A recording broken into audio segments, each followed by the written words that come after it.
Right now, people everywhere are crying and dying, losing their livelihoods and feeling tremendous uncertainty.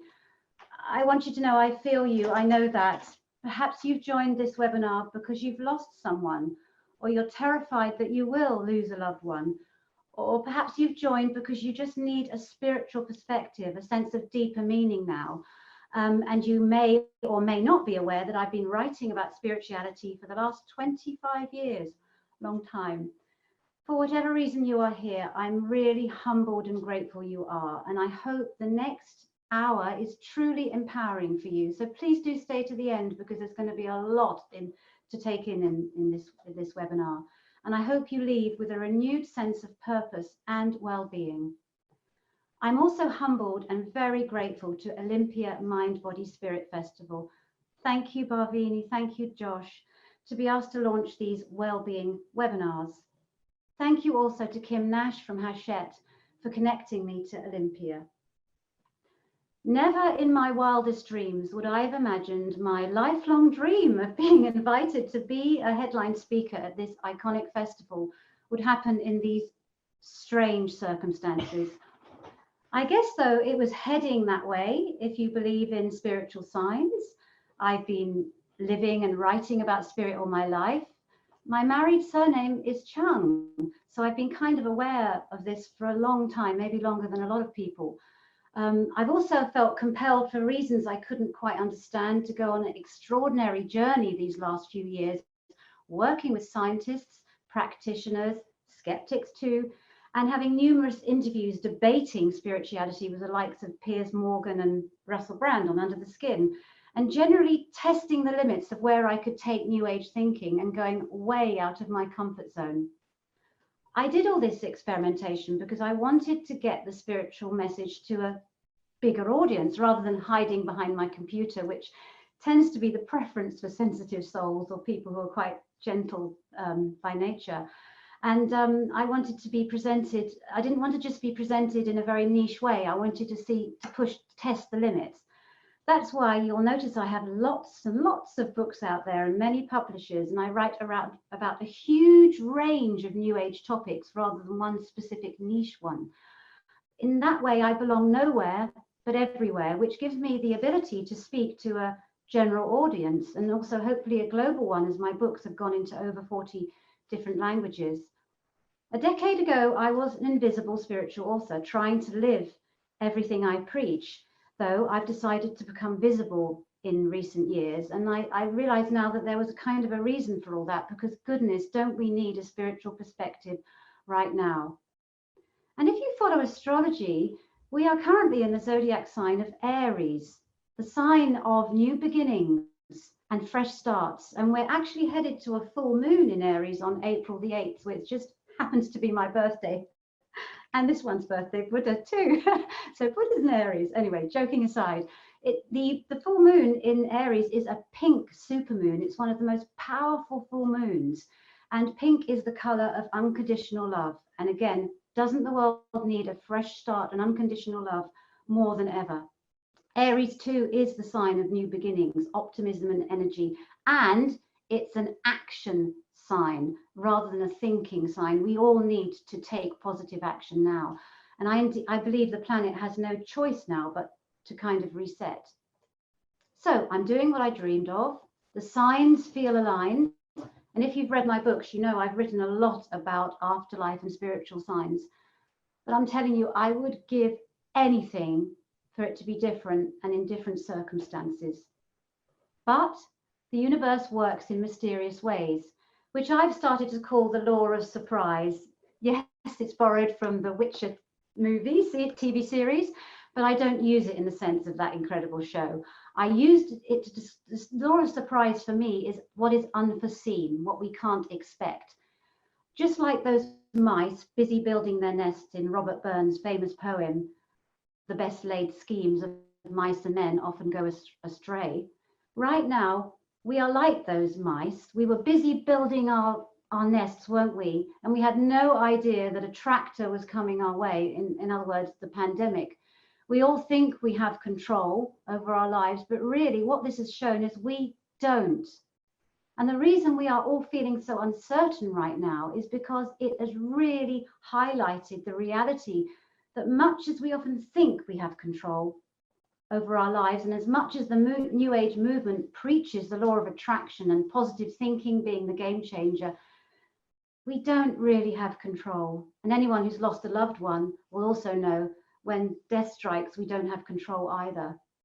No amount of positive thinking could have alerted the mice to the oncoming tractor, just as none of us could have known what was going to happen at Christmas when we were unwrapping our presents or with our families. Little did we know that very soon that would become almost impossible. The universe does work in mysterious ways. What we can do, though, now is try to see the bigger picture and find a sense of meaning from the chaos. And this is where spirituality comes in. And I'm going to discuss shortly the spiritual take on all this. Let me explain what to expect in the next 15 minutes or so. The webinar is three-part. The first part will almost be a bit like a sermon where I am going to attempt the impossible and try to give you a spiritual take on this.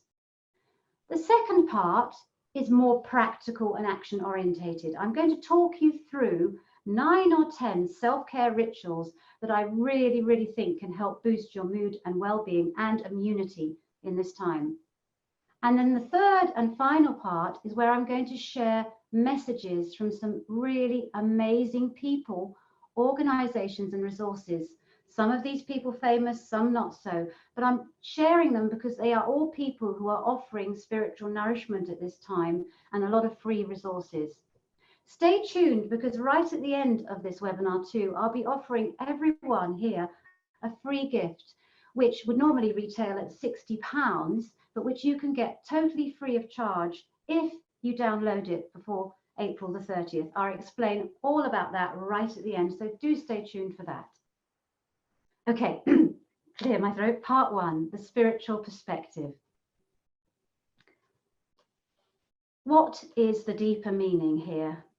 I have my take on it, which I'm going to share, but I want to stress that it is my opinion and not fact. It is an opinion, however, based on my lifetime and decades of research and writing about matters spiritual. Many people ask me why bad things happen to good people, as it's happening right now.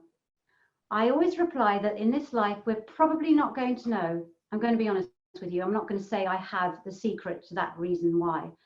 But I always say, please keep asking why, because every time you ask why did a bad thing happen, what happens is your empathy and your compassion are triggered.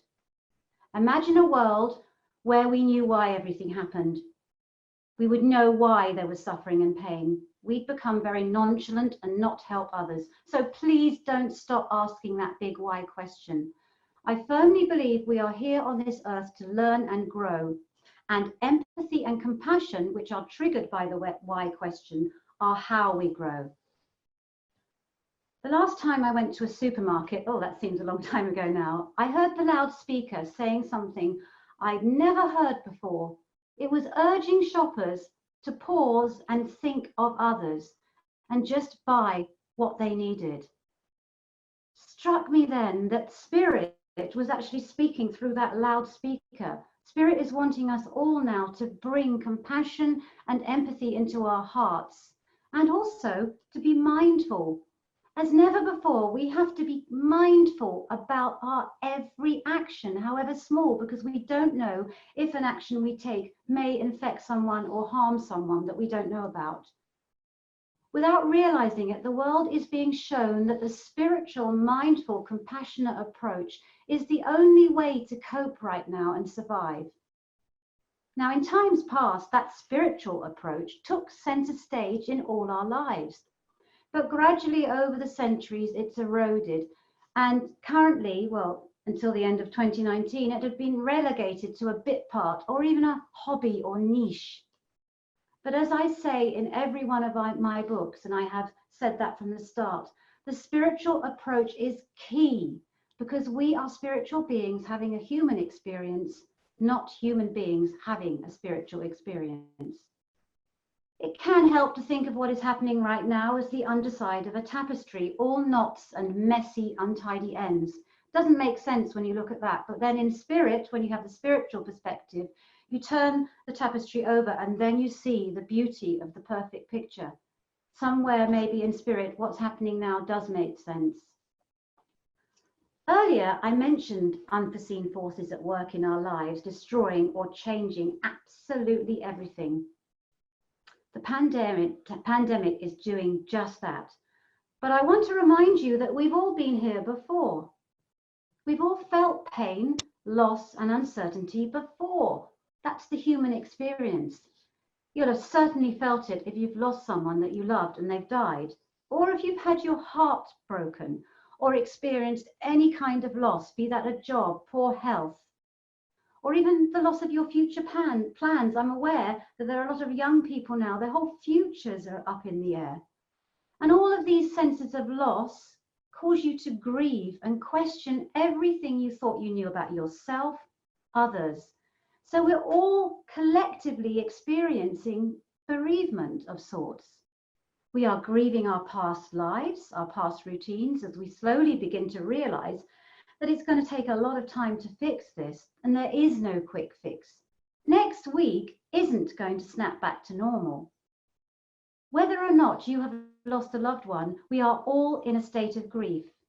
We're mourning the past, but as I said, we're also mourning our future, everything we've practiced and prepared for. If you're a musician, you've been planning for a performance, you have a book coming out, or if you have a graduation, all these things that people have been planning for, they're at the moment all up in the air. So we're all grieving, the whole planet's grieving. So let's talk about the grieving process and how to journey through that and emerge stronger, not weaker, on the other side. Psychologists believe there are 5 stages of grief we all go through simultaneously, and sometimes, or they can go chronologically, or they can happen in different order. But most of us are probably still in the first stage of grief, denial. How can this be happening in 2020? It's medieval. Others may be moving to the next stage, anger. This is absurd, outrageous. Why can't the powers that be do something? This isn't fair. Others may be moving to the bargaining stage. Surely it's okay if I just nip out to visit a friend. Surely it's not that bad. But inevitably, all of us are going to slip into stage 4, which is sadness and a sense of hopelessness and uncertainty. And through all these 4 stages, where we gradually begin to accept what's happening, it is important not to repress your emotions, but to acknowledge and release them in a healthy way. So if you feel like crying or punching a pillow in frustration right now, do so. Feelings should never be repressed. Only when you can allow yourself to express how you feel about the current loss can you reach that 5th and final stage of grief, acceptance. However, I think that there is another essential stage of dealing with grief. Call it the 6th stage if you like, and I think it's the most transformative one. And that is when you've moved through the stages and have come to kind of accept it is what it is right now, and that is finding meaning and believing that the love and spiritual connection you shared with those you have lost remains alive forever. The journey through grief is the most painful journey of our lives. But as I said now, it is also one that offers the greatest opportunity for spiritual awakening. Many people have written to me over the years after a loved one dies because suddenly they realize that the way they lived their lives before and the value they put on externals, be it career, relationships, material things, their appearance, stuff, just isn't offering them any comfort, hope, or meaning anymore. Life feels pointless. They need something more than the external. And I believe it's the same right now as the external stimulation that we all fed our self-esteems on previously. Poof, it's going, it's gone. And suddenly we realize that the only way out is in, to look within and find deeper meaning to what appears as senseless from the inside out. But how do you do that? How do you find out a deeper meaning by looking within? The inside-out approach to life, which all my books are about, is the only way to find meaning following loss, grief. Many of us just don't know how to look within until a loss forces us to do so, because we have been conditioned to believe happiness is external and something we get from out there. The inside-out approach is understanding that fulfillment or peace can't be found out there, but from within. It is understanding that there is a part of you that is eternal. And you know that if you've lost a loved one, that feeling of love, it hasn't died. It's alive and eternal somewhere. And that feeling is love is powered by compassion and a sense of universal connection between yourself and everyone that survives bodily death. It's the part of you which knows that there's more to this life than the material, and that there's somewhere is a bigger spiritual picture. I can tell you it's not been easy these last 2 decades championing this inside-out approach to life and spiritual qualities such as compassion and kindness and the power of love. The world, the past world, I'm going to call it, was so busy, so skeptical, so competitive, so materialistic, and increasingly over the years, selfish and narcissistic tendencies began to emerge. Spiritual voices really didn't stand much of a chance. I have first-hand experience of that, being ridiculed, laughed at, or dismissed as nonsense. With the balance of the world tilting so heavily from the external to the internal now, the despair I felt these last 20 or so years has actually begun to lift, because I believe now we're tilting to a more spiritual direction. It seemed in the past that being selfish was the only way forward and that truth didn't matter anymore, just spin. I sensed there had to be some kind of big shift because it was just getting too overbearing. And the tilt towards the spiritual right now is what is happening right now. Think about it. The virus began with animals, bats. It spread from China, where many of our material goods come from. And it thrives in urban centers where money talks and pollution levels are high. It is now forcing almost all the planet into a monastic, mindful existence in our homes. And if we do venture out, we have to think carefully about the impact of our actions.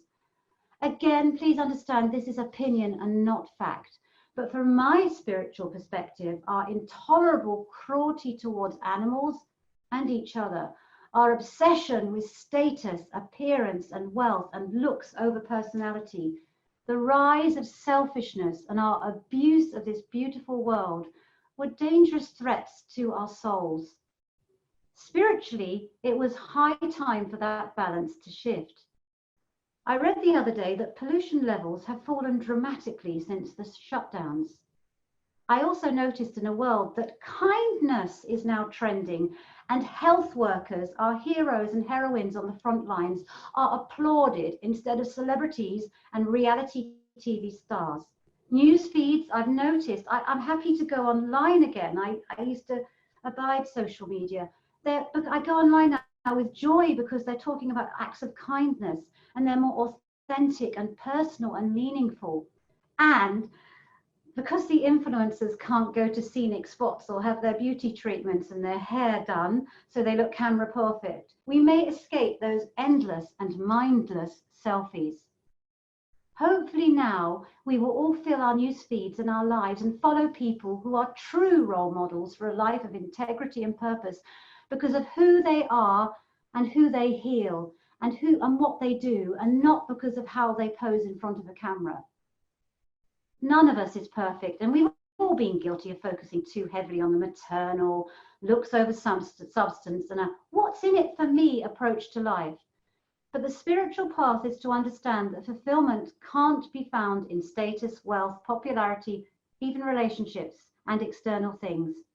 You've got to find it in here, within. And this pandemic is giving us all no choice but to consider this inside out approach to life. To survive it, we've got to go within and consider what really matters to us and what we are doing with our one precious life.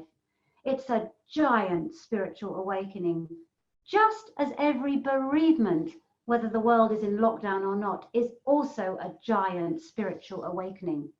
And the fact that you are all here shows me that you are all ready and willing to answer the call of spirit. I couldn't be more humbled and happier, because this is the moment for sensitive souls. I know you're sensitive because you're here and you wouldn't be tuning into something that's spiritual if you weren't. And I'm guessing you are compassionate, kind and gentle people who have always prioritized decency and love in your lives, and have probably struggled to cope when confronted with injustice, cruelty, and unkindness.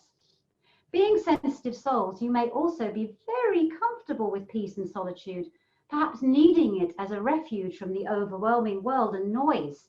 So in many ways, all of you are uniquely qualified right now to comfort, teach, lead, and light up the way for those who will maybe struggling to adjust to the loss of external stimulation. Having spent lengthy time in convent retreats, and being a serial spiritual writer who craves alone time and peace for my work, it's been revealing to me to find out that my preferred way of life is actually called quarantine. But joking aside, if you are someone who needs that regular time alone to recharge because you are sensitive, and if you've ever thought your empathy and your sensitive traits are a weakness, or that you don't fit into a world of noisy extroverts or me first culture, this is the time for you to recognize that your sensitive traits are strengths. Now is the time for your kindness, your compassion, your intuition to help heal and reconnect the world in crisis. And I'm calling all mystics to turn the tide and make this a spiritual rebirth for the world. Let's call it a compassion pandemic. Remember, the pink supermoon bodes well for that new beginning. Remember, though, that even if you don't feel like it now, this uncertainty, this crisis will in time pass. It will pass just as the world wars did, 9/11, Ebola, SARS, bird flu, and other natural and man-made disasters. It will take a while, and there will be more tears along the way, and the world may well feel like it is ending. But one day, just like the darkness before the dawn, you will return to your life. But the important thing is, how will you return?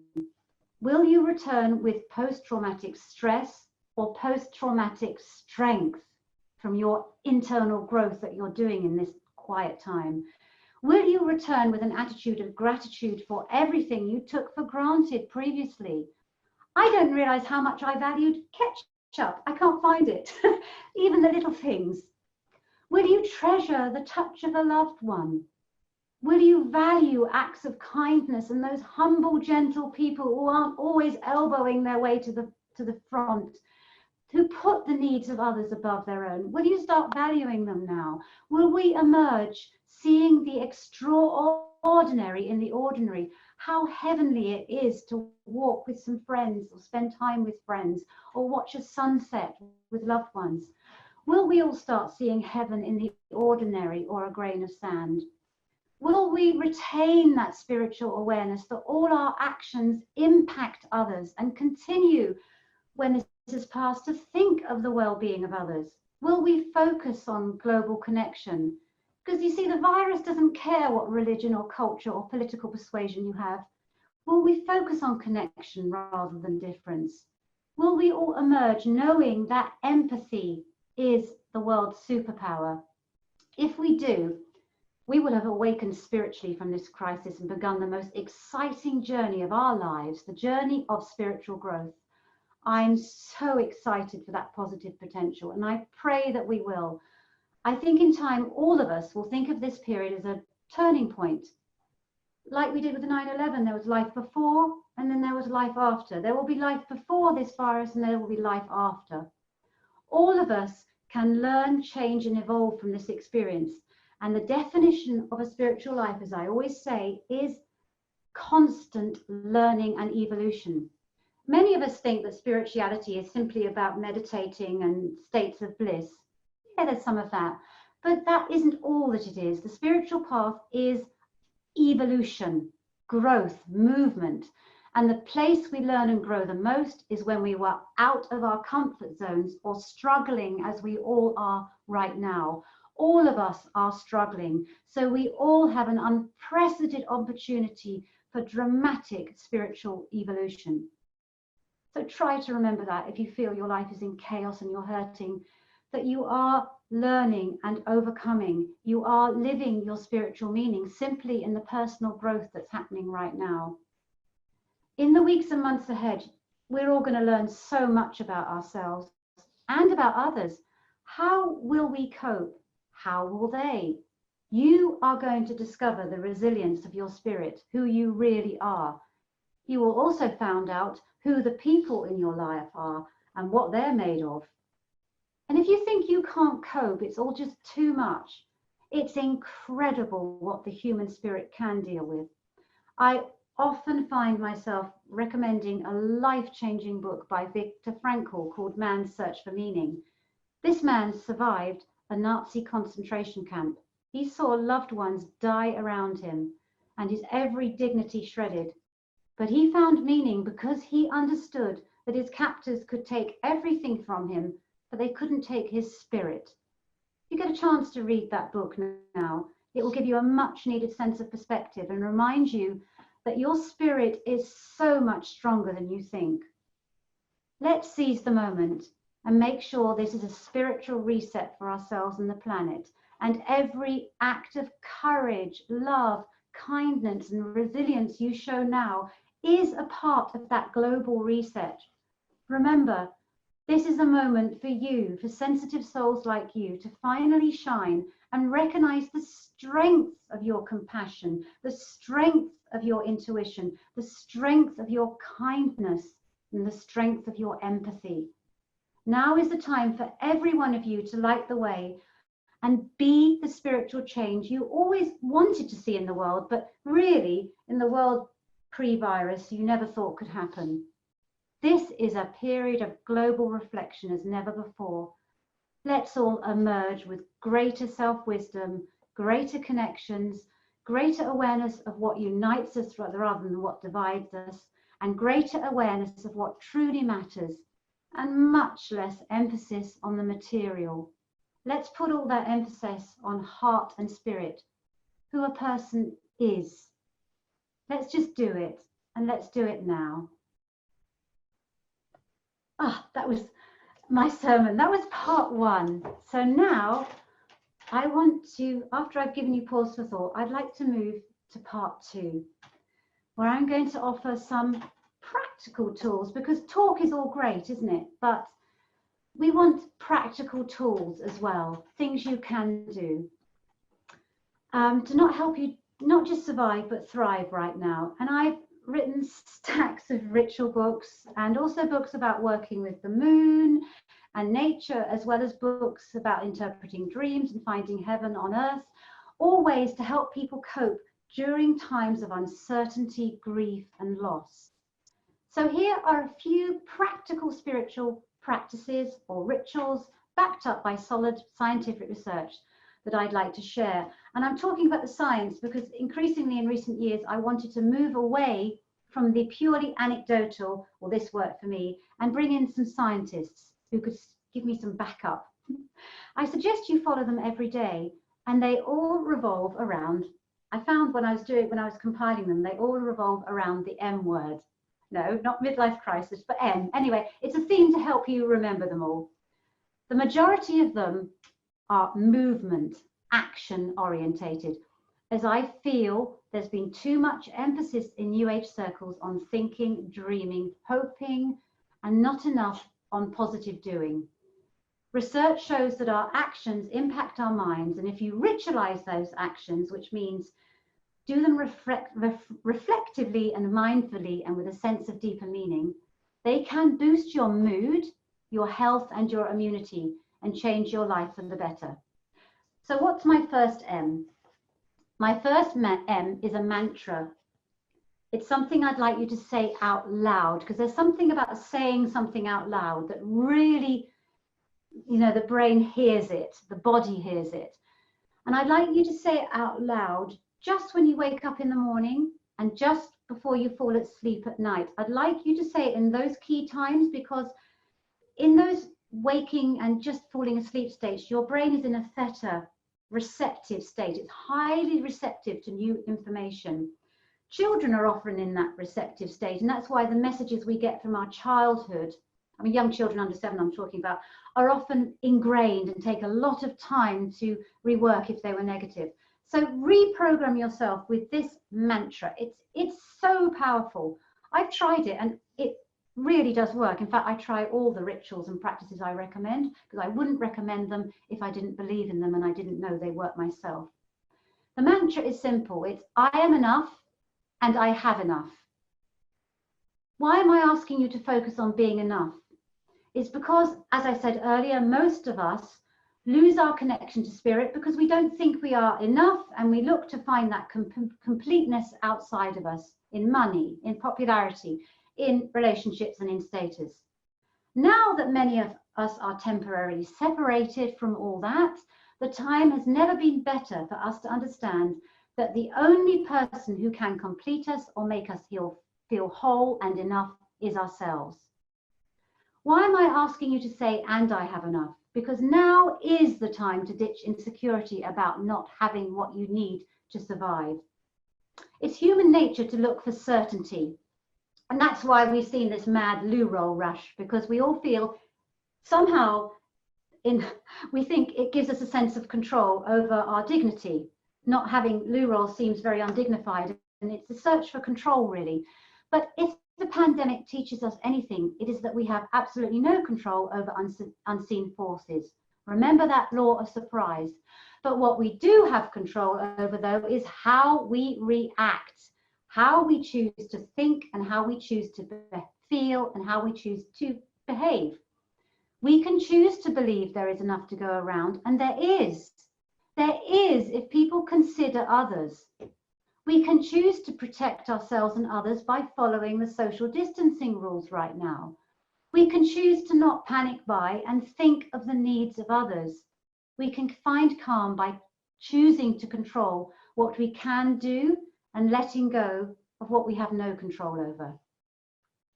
My second M is me, or should I say you, and using this time to practice me care or self-care. Contrary to what I said earlier, and what many of you may believe, self-care is the foundation stone of spiritual growth. But because you really can't help others unless you come from a position of strength and help yourself first. Even in planes, you're told to put your oxygen mask on before helping others. Many empaths and sensitive souls are walking around without oxygen, helping from a position of weakness. As I said earlier, I stumbled my words a bit. It is a common misconception that the spiritual path is all about selflessness.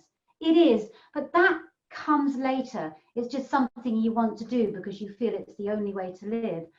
The beginning, and to repeat myself, is you and falling in love with yourself. If you're not in love with who you are, you can't love others. You can't offer a drink from an empty cup. So use this time to take extra special care of yourself. Treat yourself as your own best friend and practice self-care. Make daily self-care a sacred ritual. Self-care is really simple. It's just taking care of yourself. Eat healthily, avoid junk, have a regular sleeping schedule, preferably going to bed before midnight. It's also pampering yourself, listening to your feelings, the voice of your intuition, challenging negative thinking, and setting aside time just for yourself, to think about yourself. Many of us complain that we never have enough me time. Well, boy, have we all got me time now. The third M is movement. Exercise has been shown to boost both mood and immunity. So try to make daily exercise a sacred ritual. If you can, go outside and breathe in the fresh air and get an extra shot of vitamin D there too. Vitamin D is known to boost respiratory system function, I believe. Do take your shoes off when you come home after a walk outside though, because it's been shown that the virus can stay on outdoor shoes. And that's one of the reasons why it spread in Italy so fast, I was hearing. If you can't go outside, try and move and exercise indoors. Fidget. I've always been a fidget. Even now, it's quite hard for me to be constrained. But if actually fidgeting, research is showing, is good for you. Put some music on and dance to your favorite tracks. I thoroughly recommend Mamma Mia by ABBA or Hey Ya by Outkast or Dancing Queen. I'm showing my age now, but anyway, you can always watch an addictive TV show with lots of movement in, like High School Musical or Grease, and dance to all the numbers. Just move more, and hopefully as you move, have a bit of fun. because laughter is another great mood and immunity booster, and you need your mood and immunity boosted right now. The fourth M, you're probably guessing, it's mindfulness, meditation. A lot of people get panicked when those words are mentioned because it has been overcomplicated. It frustrates me sometimes that sometimes what is very simple is made very, very, very difficult, but it's not. It's really easy to be mindful and to meditate. All you need to do is focus all your intention on the task at hand, not to think about the future, not to dwell on the past. So every day, set aside 20 minutes to be really mindful. Close your eyes, focus just on your breathing, listen to the beat of your heart. If you notice panicking thoughts going through your head, which they will, just notice them as if they were a stream going past and you were sitting by a stream and the stream of your thoughts are going past. Do not jump in the stream, do not immerse yourself in them. Step outside yourself and notice them. My next M is motivation. And the best way to get a huge dose of that is by feeling gratitude for what you have rather than mourning what you have lost. This isn't a good situation. Oh, it's a tough one. It's a painful one. I'm not denying that, but there is a silver lining. Choose to see that. I bet a lot of you have had proper conversations at last with your loved ones or friends on the phone. I've already mentioned this huge amount of time you have. Don't we all say, oh, I haven't got the time, I haven't got the time. Well, you've got the time now to read or write that book or paint or do all the things you wanted to do. Savor this pause. It is like the world is on pause. I've seen people I care about who have been quite stressed look more relaxed and calm than they have for years before they were forced off the busy treadmill of their lives. Choose to see the good, the positive here, as many of us live this enforced monastic existence. Moving forward to my next M, it's mastery. Use this time to master something. Remember what I said in my sermon, spiritual growth is about learning. Spiritual people are defined by their curiosity. So learn a new language, learn an instrument, garden, or learn better ways to tidy up. Tidying up is very therapeutic, by the way. Spring clean, it's the perfect time. Read spiritual books.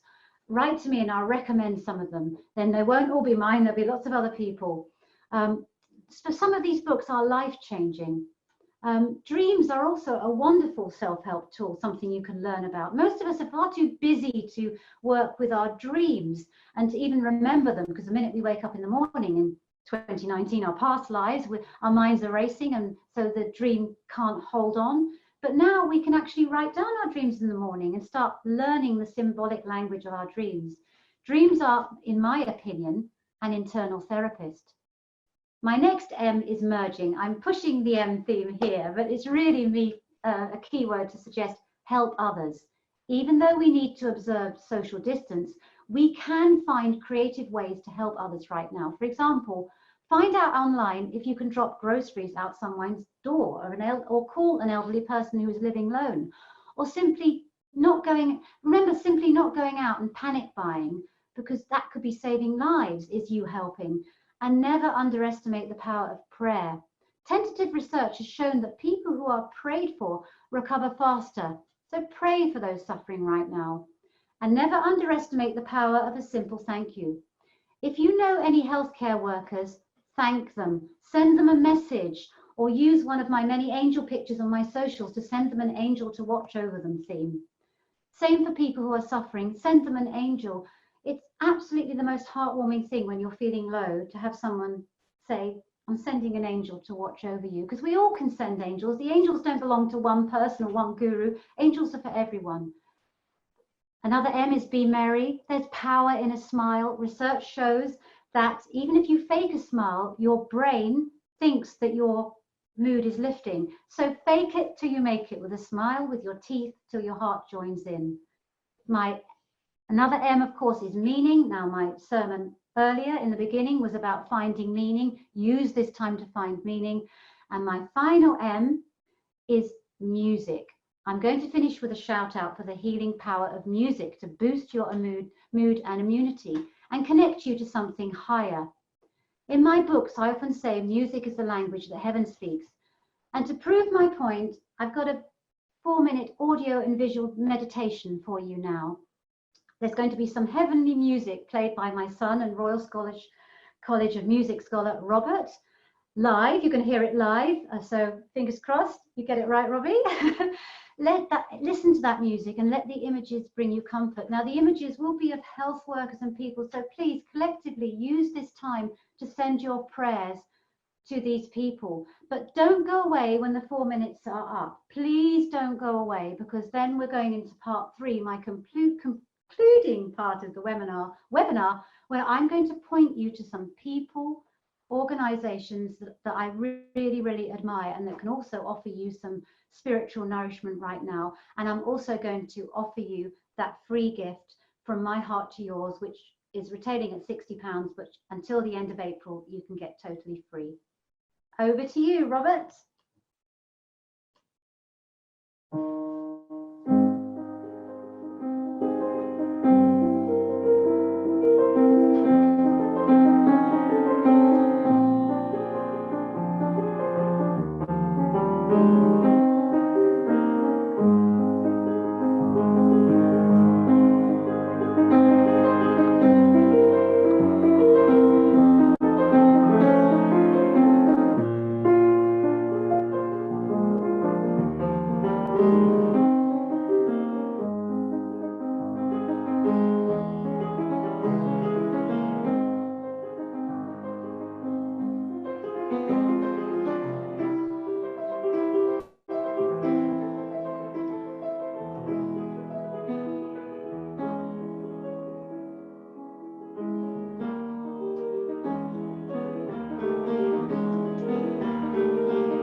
Oh, music, music. It is food for the soul right now. Classical music. That piece was called Liebesraum, which is Love Dream, and it's all about the power of unconditional love.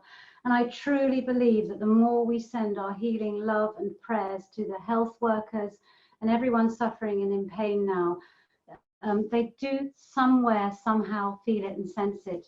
Music is the language that heaven speaks. And I've had a lot of stories sent to me how music has touched them in a way that words never can. I'm going to move to part 3 of my webinar now to suggest some spiritually nourishing people and organizations that I've worked with over the past few years as I tried to get out of my comfort zone and to bring New Age to new audiences. And in my humble opinion, all these people work from the heart and are the real deal. Today and tomorrow, do check out my Teresa Chung author pages on Facebook, Instagram, and Twitter, as I will be posting their empowering messages that they sent personally for this webinar. I'll also be giving links to their websites where you can check them out and get some spiritual nourishment and free resources or other resources from them to help you cope during this uncertain time. I've often been told to focus on my message, and I've always ignored that and gone out of my way actually to reach out to other people I admire and collaborate. I truly believe that we should all be working together, that there's no one who has a right to hold on to this message. It's something that we should all share, and we should all help and empower each other. Some of the people I'm going to mention are world famous, but others are not so, but not because they don't have merit or aren't successful, but because their focus has been on their healing work or on humbly spreading the message, the spiritual message. And they are people who I love to champion because they normally wouldn't get an opportunity to get their message in front of a publisher or a platform. Because I've got a habit these last few years of going incognito in my search to find spiritual healers and teachers who are actually walking the talk, in other words, living what they preach. And here are a few of them. I'm going to start with someone who's very, very famous, who sent a message to everybody who's going to attend Olympia Mind, Body, Spirit Festival. It's neuroscientist Dr. Eben Alexander and his partner in life and work, Karen Newell. It's a beautiful message. It's quite long, and I'm aware I'm running out of time, so I'm just going to have to talk around it. But I will be posting his message on my socials, and also he is running a series of weekly free webinars that you should take advantage of, because neuroscientist Eben Alexander, if you don't know who he was, he's a neuroscientist who had a near-death experience which changed everything. He went from someone who didn't believe in heaven to someone who actually had seen heaven, and he's now appeared on the likes of Oprah Winfrey and gone all over the world talking about the reality of heaven. His partner is Karen Newell, and she runs this amazing resource. I talked about the power of sound called Sacred Acoustics, and she's also offered some resources that you can gather. I'm just going to read Eben's message. We are all in this together, and the most powerful way to energize your soul journey is to serve as a conduit for the loving, healing energy at the very core of our awareness.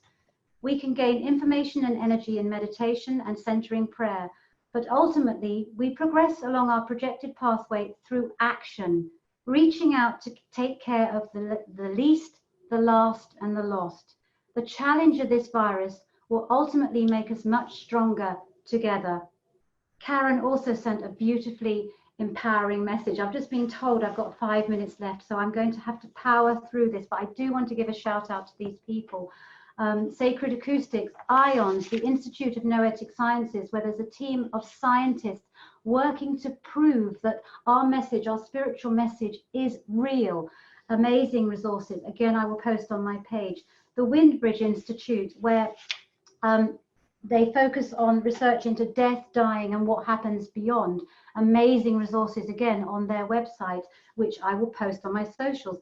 Dr. Julia Mostridge, who's offering a meditation where you can talk, your future self can come and comfort your present self. Now, she's an amazing, another neuroscientist I've had the privilege of co-authoring a book with. Claire Broad, a book I co-authored about mediumship. Claire Broad, I often call the honest medium, because that's exactly what she is. Do go and check her out, especially as I talked about bereavement and loss. Then there's Alexandra Wenman, the angel lady. She's an angel alchemist, and I'm actually co-authoring my final nature ritual book with her called 21 Nature Rituals. And another co-author is Christian Newman, who's just set up an Instagram page called Nature's Calling You. I'm going to talk about Alexandra Wenman, though, because the book that first shot me into the spotlight was An Angel Called My Name. It got to the Sunday Times top 10. And that's how a lot of people know me, as someone who talked about angels and angel stories. I've kind of moved away from that into other areas, but however, Alexandra, she's your angel lady. Absolutely beautiful message of healing and love from the angels. Do go and check out her Precious Wisdom Channeled Healing. Tina Reid, I love animals. Animals can offer us healing in many, many ways. So please do check out Tina Reid. She does a beautiful message, which I'm going to post on my socials. Katie Oman talks about self-love, and she's an Instagram star that you may want to check out. And Melanie Tonia Evans, if you are in isolation with someone who self-isolating with someone who's narcissistic and toxic, do check them out. Also, HealthFlix Online is a new initiative where a lovely lady called Nicole Scheckenberg connected me to. They're offering free well-being and health webinars with the likes of Ruby Wax and Dean Ornish. I will be doing one of those webinars on April the 10th at 5 p.m. And of course, I want to mention Olympia. Please do tune in to these remaining 9 well-being webinars for your soul. And don't forget, the festival is running as normal, but well, not as normal, of course not normal, nothing's normal now, but digitally. And my workshop for sensitive souls will run on May the 22nd. We're all here for you, so check out the messages from these light workers that I've mentioned on my socials later today and tomorrow. I'll be posting all links to them. And then finally, the free gift. This is from a very, very visionary man called Eaton Eiffeld, who runs Watkins Publishing. And he has very kindly offered a ritual course that I filmed for Watkins called Everyday Rituals, where I offer rituals. It normally retails at £60. It's a fabulous resource, but Eaton has very kindly said that until the end of April, you can just go and get it for free. So please take advantage of that. But be aware, it was filmed last year, January 2019, I believe, when we lived in a different world. And please do come and say hello to me on my socials, my Instagram, my Twitter, my website, and my YouTube channel. I have a new YouTube channel, I'm just glossing over that, but I have, where I hope to post my podcast and start posting regularly with lots of spiritual nourishment. I love to get your emails too, so email me at angeltalk710@aol.com. I aim to reply to everyone if I can. I'm going to close now by sending my love and an angel to watch over you. And I'm so sorry it's been rushed, but I'm being told to hurry up. And it's a poem that I was asked to read out in the school assembly when I was 16. I was terrified at the time, as my preference was to hide, as my preference is now. But these words have kind of influenced and inspired my life. And it's from the Desidera. Go placidly amid the noise and haste, and remember what peace there may be in silence. In our previous busy lives, we forgot what peace there can be in silence, and how wonderful it is to be happy in our own company. But now we have an unprecedented opportunity as never before to rediscover that peace. Right now, Spirit is calling your name. Answer it, and remember to be gentle with yourself. Speak your truth quietly and clearly, and listen to others, because it's not always about you, as everyone has their own hidden struggles. And remember too, to quote again, you are a child of the universe, no less than the trees and stars. You have a right to be here. And whether or not it is clear to you, no doubt the universe is unfolding as it should. With all its sham, drudgery, and broken dreams, it is still a beautiful world. Be cheerful. Strive to be happy. Thank you from my heart and spirit for being here and just for being you.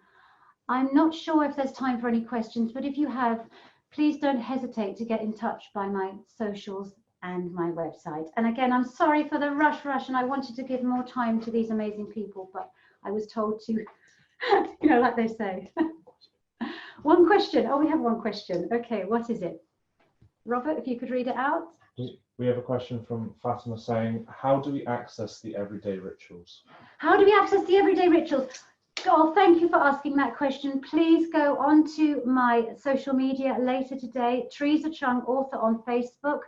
I'm also on Instagram and Twitter, and there will be a link there. I also believe that Watkins Media will be publishing the link. Etan told me he would be doing it immediately because he wanted to do it before because he's a giving person, he wanted to help. But I said after the webinar so I can announce it there. It's a wonderful gift. It's about 2 hours of video and lots of exercises, and I'll be actually talking you through rituals. So it's free until April the 30th. So thank you for asking that question, Fatima, and sending you lots of love. We're just asking now if we have to end it. Valvini, are you there? Say bye-bye. I've been told to say goodbye. Technical hitch. Technical hitch. I'm not used to, honestly, I'm not. One more question is okay. I'm a technological near-thandle. We have a question from Katie Oman saying, how do we not let the fears take over at this overwhelming time?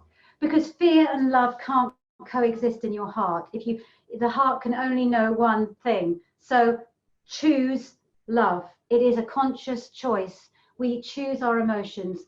Choose love. And thank you, Katie, for saying hello, because I mentioned you earlier.